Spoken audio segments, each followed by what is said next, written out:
दोनों को जॉब मिली है और एक ही जगह पे मिली है, सबसे ज़्यादा खुशी इनको इस बात की भी है। तो ऐसे बहुत सारे एग्जाम्पल हमारे पास और भी है, इनमें मैं आगे जो है इनवाइट करूंगा रोहित। बीएसपी बीएसएफ में इनका सिलेक्शन हुआ था, वीएलडीए में भी इनका सिलेक्शन हुआ है और अब शायद एक और पोस्ट पे इनका सिलेक्शन हुआ है सोनीपत से। एक तो यार ये दो दो तीन दिन पोस्ट खराब होगी है ना, लेकिन ये बच्चों के कारण नहीं है, बच्चा तो नौकरी चाहता है, सिंपल सी बात है, और वो चाहता है जो बेस्ट मेरे को मिले वही लेगा वो। ये नौकरियां जो खराब हुई थोड़ी सी जो गलत नीतियां उनके लिए हुई है, लेकिन अभी जो है धीरे धीरे अगर वेटिंग क्लियर होगी तो इस भाई जो पोस्ट छोड़ के आया है तो उस पोस्ट पर कोई ना कोई एक अच्छा कैंडिडेट जो डिजर्विंग कैंडिडेट है वो जरूर आएगा। हाँ जी।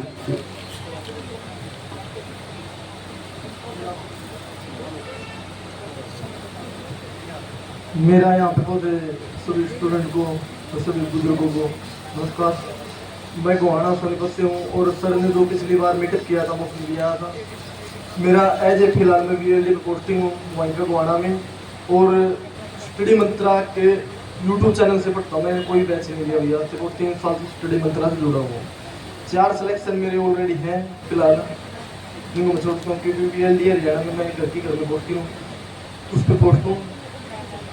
और 7 से 8 एग्जाम मेरे इससे अदर क्लियर है, क्योंकि मैं अभी कंटिन्यू स्टडी कर ही रहा हूँ, क्योंकि मैं सीजीएल में अभी अच्छा खासा स्कोर बना मेरा स्टडी में ट्राई नहीं पढ़कर कोई प्लेटफॉर्म मैंने नहीं में पढ़ा हूँ अब तक, तो मैं सेल्फ स्टडी और यूट्यूब से ही पढ़ता हूँ।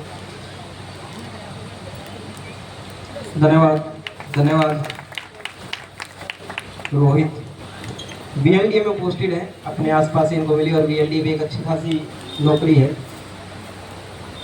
ग्रुप डी का एग्जाम भी इनका क्लियर हुआ था, बीएसएफ में भी जो है इनका सिलेक्शन हुआ था। उसके बाद जो है वही बात है, आदमी उसी चीज़ को ढूंढता है जहाँ पर उसको कंफर्टेबल फील होता है, तो इनको इस जॉब में जो है कंफर्टेबल फील हो रहा है, इसलिए जो है ये उस चीज़ से जुड़े हुए। आगे जो है मैं बात करूँगा अक्षय टोहाना से। अक्षय टोहाना से ग्रुप डी में सिलेक्टेड है बच्चा। बहुत बहुत धन्यवाद अक्षय आप पहुँचने के लिए। ये सभी बच्चे जो है ना अपनी मेहनत से है, जैसे अभी इन्होंने बताया था हमें रोहित ने कि वो सिर्फ यूट्यूब से जुड़े हुए हैं, मतलब कोई भी बैच इन्होंने आज तक परचेज नहीं किया। हमारी भी यही हमेशा से वो रही है कि अगर आप में कैलिबर है, आपका बेसिक कंसेप्ट क्लियर है, तो आप यूट्यूब से पढ़कर भी जो है अच्छा स्कोर क्रिएट कर सकते हो एग्जाम के अंदर। तो अक्षय जो ग्रुप डी में है टोहाना से हमारे साथ जुड़े हैं, बहुत बहुत welcome Akshay. Thank you sir. सबसे पहले आप सभी को नमस्कार। मेरा नाम अक्षय कुमार है, गांव इंदछुई, तहसील टोहाना, डिस्ट्रिक्ट फतेहाबाद से आया हूँ और मैं ग्रुप डी में सिलेक्टेड हूँ। जो पहले लिस्ट आई थी ग्रुप डी की 8 मार्च को रिजल्ट आया था, उसमें मैं सिलेक्ट हुआ था। और 56-57 में मेरा एग्ज़ाम नहीं था, क्योंकि जिस टाइम ये सीईटी हुआ था ना उस टाइम सर जैसे आप बता के हटे ना कि टॉर्चरबाजी बहुत हुई उस टाइम सर, बच्चे टॉर्चर हुए थे। और मैं एक प्राइवेट मतलब फैक्ट्री में जॉब करता था, मतलब जॉब भी क्या मजदूरी वाला ही सिस्टम था, मतलब टोटली एक बैटरी की फैक्ट्री थी उसमें काम करते थे। तो कोई पता ही नहीं था कब पेपर होना है या नहीं होना है। उसके बाद ये था कि क्वालीफाई हो जाएगा, इसलिए मतलब ज़्यादा तैयारी भी नहीं उसमें कर पाए, इसलिए 56-57 में तो किसी में नाम नहीं आया। लेकिन वो उसमें अच्छा स्कोर ना होने की वजह से इतने मोटिवेट हो गए कि नंबर नहीं आया, अब कुछ तो कर रही है। तो ग्रुप डी में बहुत जोर से मेहनत की, काम छोड़ दिया 6 महीने के लिए और जॉब सेलेक्ट हो गई। Thank you. और आप सभी कैंडिडेट्स जो भी सिलेक्ट हो गए हो, आप सभी को बहुत बहुत बधाई। और जो सिलेक्ट नहीं हुए वो लगे रहो, आपका भी दिन नज़दीक ही हो। Thank you. धन्यवाद धन्यवाद अक्षय। अक्षय का कहने का मतलब ये था कि वो 56-57 में भी कोई ना कोई पोस्ट सिक्योर कर सकता था, लेकिन वो चाहे आप पॉलिसी कह लो चाहे कैसे भी कह लो, आप में से बहुत सारे कैंडिडेट ऐसे बैठे होंगे जो किसी ना किसी वजह से जो है जिनका नाम जो है 56-57 में नहीं आया, मार्क्स कम होने की वजह से या पॉलिसी की वजह से, ये सारी चीज़ें। तो अक्षय को बहुत बहुत बधाई ग्रुप डी में। और इन्होंने बताया कि ये जो एक ब्रांडेड की कंपनी में या फैक्ट्री में काम करते थे, बाद में इन्होंने जॉब छोड़ी 6 महीने और फिर जो है तैयारी की और आज जो है ग्रुप डी में सिलेक्टेड है। जैसे भी हो, लेकिन एक आज जो है अपने आप में एक सरकारी नौकर है, मैं तो वही कहूँगा सरकारी कर्मचारी है, ठीक है, वर्ल्ड डेली भाई तो भी रहे, ठीक है। चलो भाई नेक्स्ट आगे अगर मैं बात रेनू नहीं सॉरी रितु पटवारी महेंद्रगढ़ से कोई बच्चा है हमारे पास, रितु महेंद्रगढ़ से, रितु पटवारी की पोस्ट पे इनका सिलेक्शन हुआ महेंद्रगढ़ से। मतलब कम से कम 2.5 से 3 घंटे का रास्ता जो है ये सफ़र जो है तय करके यहाँ पर आए हैं, लेकिन उससे भी लंबा सफ़र जो इन्होंने तय किया होगा अपने करियर में, अपना जो इनका संघर्ष चला हुआ उसमें, उसके बारे में हम इन्हीं से जानेंगे कब से कैसे ये तैयारी कर रहे थे और स्टडी मंत्रा से कैसे जुड़े हुए थे। ठीक है रितु जी, धन्यवाद। सभी को नमस्कार।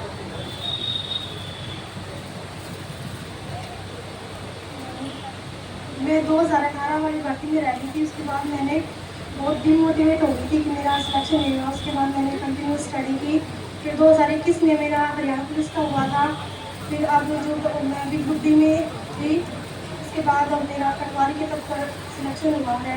मैं स्टडी मंत्रा से 2-3 साल से जुड़ी हुई हूँ और कंटिन्यू यूट्यूब से क्लासेस लेती हूँ और उन्हीं से नोट्स बना कर पढ़ती हूँ।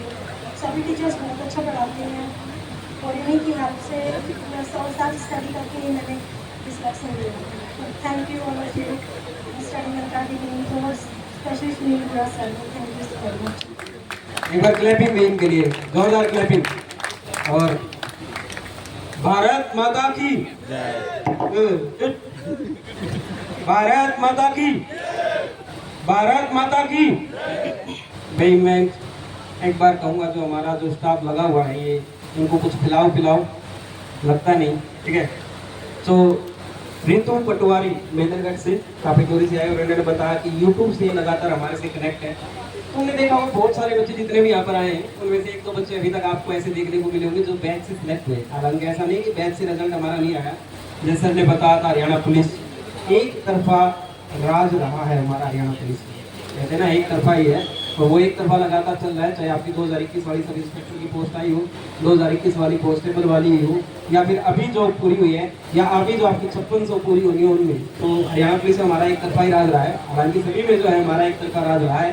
तो आगे जो है मैं इन्वाइट करूँगा रेनू, कलर की पोस्ट पे है, ये खोखा गाँव है। रेनू कलर की पोस्ट पे है, please welcome on the stage Renu. एक बार तालियां भाई रेनू के लिए। इन दोनों का जो एफर्ट है ना वो आपको दिखाई नहीं देता, एक छोटी सी ताली में आपका कुछ नहीं जाएगा। एक बार जोरदार तालियां रेनू के लिए।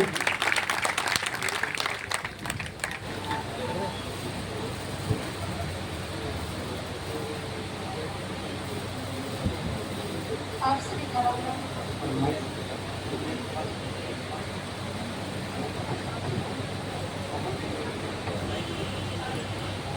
सबसे पहले आप सभी का बहुत बहुत राम राम। मेरी हूँ गाँव खोखा से हूँ। मैं कलर की पोस्ट पे सिलेक्ट हूँ। मैंने पिछले 7 सालों से बहुत संघर्ष किया है। पहले मैंने चंडीगढ़ पुलिस से स्टार्ट की थी 2017 से। तब मेरे एग्जाम तो मैंने क्लियर कर लिया था, लेकिन मेडिकल से पहले मेरा एक एक्सीडेंट हो गया था जिससे मैंने अपना राइट हैंड खो दिया था। उसके बाद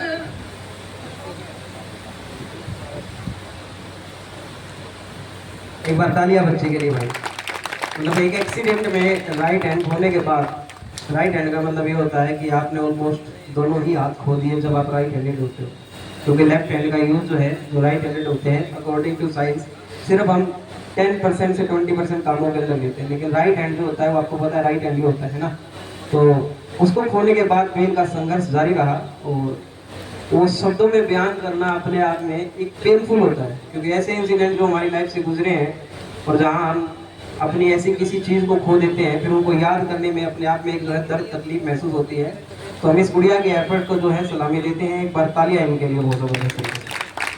उस टाइम मेरा ये सबसे बड़ा चैलेंज का जो काम था ये था कि मैं अपने आप को मोटिवेट कर पाऊँ, अपने आप को इस तैयार कर पाऊँ कि अपनी कमजोरी को कैसे अपनी ताकत बनाना है।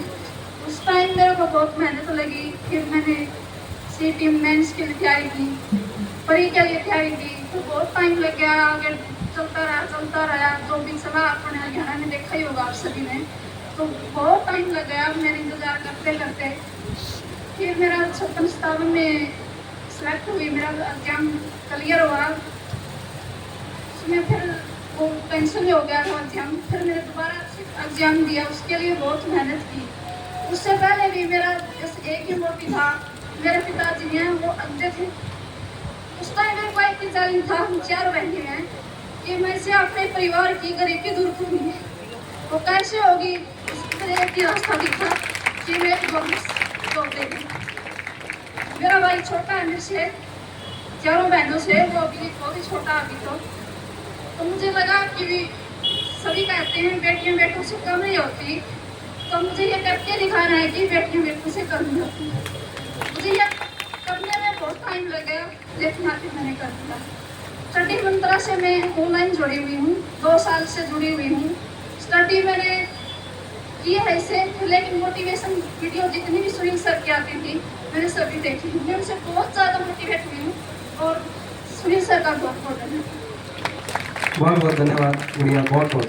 मतलब किसी भी तरीके से अगर आप किसी एक आदमी की भी जिंदगी बदल पाते हो, वो किसी भी तरीके से हो, जाने अनजाने में सुनील सर को पता भी नहीं होगा कितने लोग उनकी मोटिवेशनल वीडियो देखकर एक जिंदगी जो वो छोड़ चुके होते उस उम्मीद को, सास को, उसको वापस रिस्टार्ट कर रहे हैं। मतलब सुनील सर ने कभी बाई फेस इनको नहीं देखा होगा। एक वीडियो या एक बात किसी की जिंदगी, किसी का कैरियर, किसी की पूरी लाइफ बदल सकती है, ये यहाँ से सिद्ध होता है। जैसे गुड़िया ने बताया कि हमारे से जुड़ी हुई है, लेकिन सबसे ज़्यादा मोटिवेट जो है वो सुनील सर की बातों से होती है। और ख़ास तौर पर तुम भी क्लासेस में देखते होंगे, सर अगर 1 घंटे की क्लास ले रहे हैं तो आपके 15 मिनट तो ज़रूर आपको ऐसे मोटिवेट करेंगे, इन चीज़ों से आपको रूबरू करवाएंगे कि लाइफ में हमें कैसे जो इन चीज़ों को फेस करना है। क्योंकि एक बंदा जो खुद उस स्टेज से गुजर के आया है, उसको बहुत अच्छे से पता होता है कि रास्ते में कितने कांटे, कितने पत्थर, कितनी दूर जो है मुसीबतें आने वाली हैं। तो किसी भी तरीके से हम मदद कर पा रहे हैं, स्टडी मंत्रा किसी भी तरीके से मदद कर पा रहा है, उसके लिए हम बहुत बहुत जो है आज खुश हैं इस चीज़ को लेकर। दूसरा, जैसे गुड़िया ने बताया, इनके पिताजी जो है वो ब्लाइंड, देख नहीं पाते, 4 बहनें और एक भाई है छोटा। मतलब फाइनेंशियल कंडीशन तो आप बातों से ही समझ गए होंगे। और ये जो बताना चाहती थी वो चीज़ें हम बताने से ज़्यादा अपने आप समझ गए, ये बहुत अच्छा हुआ हमारे लिए। तो बहुत बहुत मुबारक हो बेटा गुड़िया, और आप जिंदगी में जो हासिल करना चाहते हो वो ज़रूर हासिल हो आपको, ये हमारी दुआ आपके साथ है। आगे जो है पूजा, रेलवे में जो है ये सिलेक्टेड है। पूजा रेलवे में सिलेक्टेड है। पूजा जो है, हेलो बेटा, ये पिछली बार भी हमारे पास आए थे और ये मेरे गांव के पास में है, बिल्कुल गांव सुई, जो बहुत फेमस है, आप लोगों को पता होगा, ठीक है, बहुत पढ़ा हुआ अपने हरियाणा जी के में। और उस दिन मुझे पता चला कि इसका, ये हमारी फैमिली टाइप में ही है। मतलब इसके भाई जो है तीनों मेरे साथ ही पढ़े हुए हैं, हम एक साथ पढ़े हैं। जिस स्कूल में मैं बचपन में पढ़ा था उसी स्कूल में गुड़िया पढ़ी थी, बस गांव में हमारे 5-7। और मैंने जो शिक्षा ली है 11th-12th सरकारी स्कूल से हुई थी कि गांव से ली है। तो पूजा जो है वो रेलवे ग्रुप डी में जो है सिलेक्टेड है। बहुत बहुत मुबारक हो बेटा आपको। आप सभी को मेरी तरफ से नमस्ते।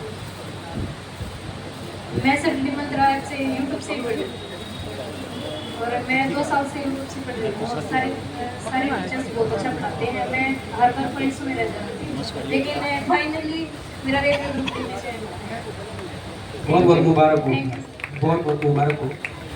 यहाँ स्टेज पे आके एक शब्द भी बोलना अपने आप में बहुत बड़ी टास्क होती है ना, लगता होगा तुम्हें। इसके लिए भी आदतें डालनी पड़ती है, प्रैक्टिस करनी पड़ती है। तो करो, हर चीज़ में आगे रहो जिंदगी में, ये नहीं कि किसी भी चीज़ में पीछे रहना। इसके बाद जो है मुकेश एयरफोर्स में है, ये एयरफोर्स एक्स ग्रुप या वाई ग्रुप, अभी हम इनसे जानेंगे। मुकेश से भट्टू से आए हैं ये, मुकेश एयरफोर्स में है। मुकेश जी भट्टू से एयरफोर्स में सिलेक्टेड है। Please welcome on the stage Mukesh.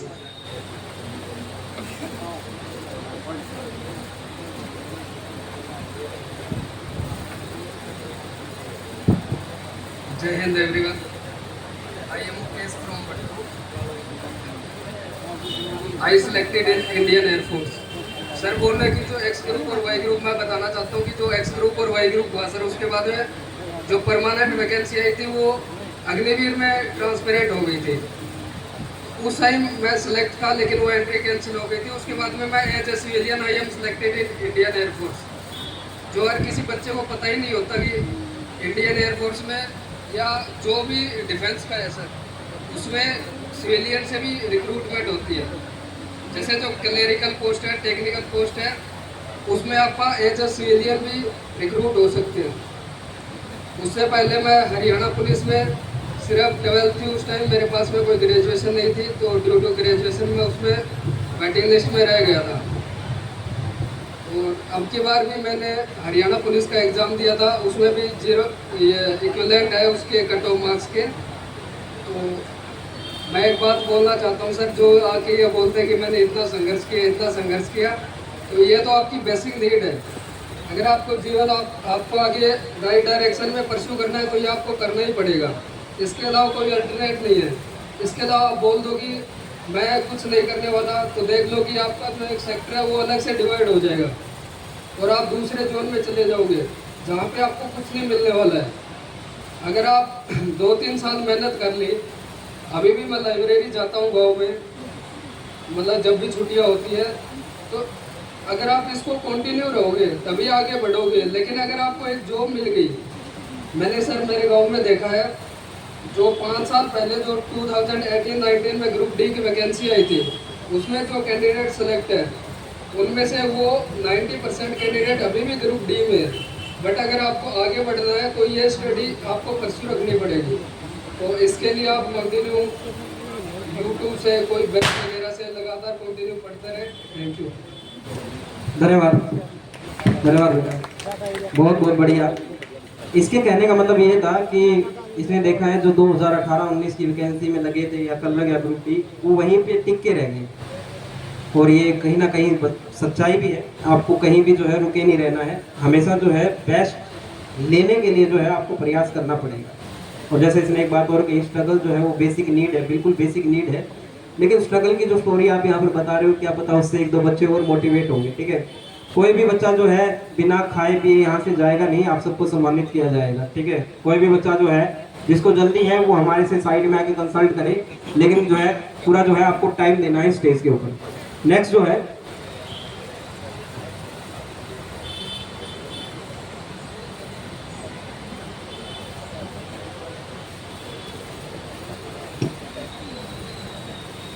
Nirmal Singh ji, जो हिसार से हैं, एक्साइज में जो है जो लगे हैं, मैं एक बार उनको जो है स्टेज पे बुलाना चाहूँगा। अपने पिताजी के साथ वो आए हैं और हमारी स्टडी मंत्रा की ये परंपरा रही है कि हम हमेशा जो है बच्चों को उनके पेरेंट्स के साथ बुलाते हैं, क्योंकि हमारे में से कोई उनको सम्मानित नहीं करेगा।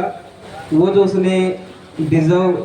डिज़र्व करता था, वो जो उसने हासिल किया है, वो अपने दम पे अपने माँ बाप के आशीर्वाद से, हमारे थोड़े से सहयोग से हासिल किया है। तो हमारी ये परंपरा है, हमेशा हम जो है अगर पेरेंट्स साथ में आते हैं तो बच्चे को जो है उसके पेरेंट्स से, उसके माँ बाप से ही जो है सम्मानित करवाते हैं। निर्मल सिंह जी प्लीज़। सभी को राम राम। मेरा नाम निर्मल सिंह है, मेरी कैटेगरी है एक्स सर्विसमैन। मैं फौज में अभी से पहले 18 साल जॉब करके आ चुका हूँ और आने के बाद मैंने हरियाणा सरकार की नौकरी स्टार्ट की। सबसे पहले मेरा नंबर आया ग्रुप डी में एग्ज़ाम देने, और अगर आप एक्स सर्विसमैन हो तो आपकी 35,000 रुपये तो सैलरी पेंशन ही बनती है। तो घर वाले बोले कि भाई क्या डी ग्रुप की नौकरी थोड़ी नहीं करनी आपको। फिर माँ पापा मैंने तैयारी की है तो मेरा फर्ज बनता है कि एक बार पेपर तो दे के देखो। तो ग्रुप डी में मेरे आए 72 नंबर और हमारी लिस्ट लगी 52 नंबर के ऊपर, पहली बार में इसलिए। लेकिन वो ज्वाइन नहीं करी नौकरी। अभी दोबारा से 56-57 में नंबर आया और मेरे को कलरक की पोस्ट मिली उस पर, लेकिन डिपार्टमेंट मिला एक्साइज और टैक्सेशन, और वो भी होम पोस्टिंग के साथ ही सारी ज्वाइनिंग होती है। और स्टडी मंत्रा क्या होता है, ज़्यादा सर नहीं आए अभी, वो ये बात बोलती है कि आपको योद्धा बनना है। योद्धा का मतलब ये नहीं कि आपको मसल पावर बढ़ानी है, आप जिस फील्ड में जहाँ भी रहते हो अगर वहाँ कुछ चेंज कर सको तो आप योद्धा हो। और मैं सुनील सर का धन्यवाद देता हूँ, वो अपनी नौकरी के साथ साथ एक योद्धा बनने की कोशिश कर रहे हैं, जो कि बहुत अच्छा है। कितना अच्छा लगता है, जिस बच्चे को रिक्वायर्ड है उसको कम फीस में अच्छा पढ़ाने की कोशिश कर रहे हैं। और अभी मैं स्टडी मंत्रा, एक दीपक सर हैं, मैथ पढ़ाते हैं। मैथ पढ़ाने के साथ साथ वो जैसे आप क्लास देखना स्टार्ट करोगे, क्वेश्चन निकाल के बोलेंगे ये क्वेश्चन है, फिर बोलेंगे ये नहीं करना है आपको, इसका सोल्व एग्जाम की प्रिपरेशन के हिसाब से इसको छोटा करके दोबारा देखो, ऐसे करना है। स्टडी मंत्रा का मैं बहुत धन्यवाद देता हूँ। और साथ में हमारे फिजिक्स वाले सर हैं, और कभी आप लाइव क्लास में देखते हो ये दांत बनाने का तरीका मेरे को इनका बहुत अच्छा लगा। Thank you sir, thank you study mantra. धन्यवाद। डायग्राम तो मुझे बनाने का बचपन से ही